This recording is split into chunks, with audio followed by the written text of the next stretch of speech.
कभी कभी हमें ऐसा महसूस होता है जैसे हमारा दिल तेज धड़क रहा है या फिर अचानक से धड़कना छोड़ देता है।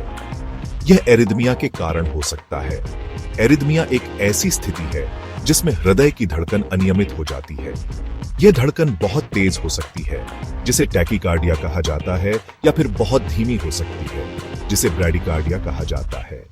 एरिदमिया के लक्षणों में चक्कर आना, बेहोशी, सीने में दर्द या बेचैनी शामिल है। हमारे हृदय में 4 वॉल्व होते हैं जो रक्त के प्रवाह को नियंत्रित करते हैं। जब ये वॉल्व ठीक से काम नहीं करते हैं तो इसे हार्ट वॉल्व डिजीज कहा जाता है। यह जन्मजात हो सकता है या फिर बाद में किसी संक्रमण या रोग के कारण भी हो सकता है। इसके लक्षणों में सांस फूलना, सीने में दर्द, थकावट और पैरों में सूजन शामिल है।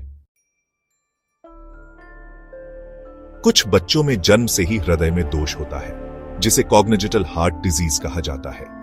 यह हृदय की संरचना में किसी भी तरह की गड़बड़ी के कारण हो सकता है। इसके लक्षण जन्म के तुरंत बाद दिखाई दे सकते हैं या फिर बाद में भी उभर सकते हैं। इन लक्षणों में त्वचा का नीला पड़ना, सांस लेने में कठिनाई, विकास में बाधा और बार बार संक्रमण होना शामिल है।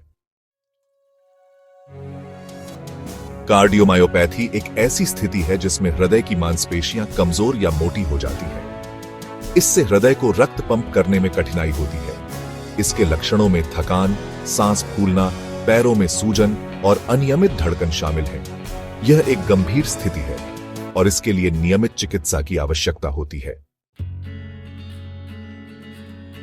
दोस्तों, जैसा कि आपने देखा, दिल से जुड़ी बीमारियां कई तरह की होती हैं और उनके लक्षण भी अलग अलग हो सकते हैं। लेकिन इन सभी से बचना और अपने दिल को स्वस्थ रखना हमारे हाथ में है। संतुलित आहार लें, नियमित रूप से व्यायाम करें, धूम्रपान और शराब से दूरी बनाए रखें, तनाव को नियंत्रण में रखें और समय समय पर अपनी स्वास्थ्य जांच कराते रहें। याद रखें, एक स्वस्थ दिल ही एक खुशहाल जिंदगी की नींव होता है। तो देर किस बात की, आज से ही अपने दिल की देखभाल शुरू कर दें और एक लंबी, स्वस्थ और खुशहाल जिंदगी जिएं। क्या आप इनमें से किसी एक बीमारी की और जानकारी चाहते हैं?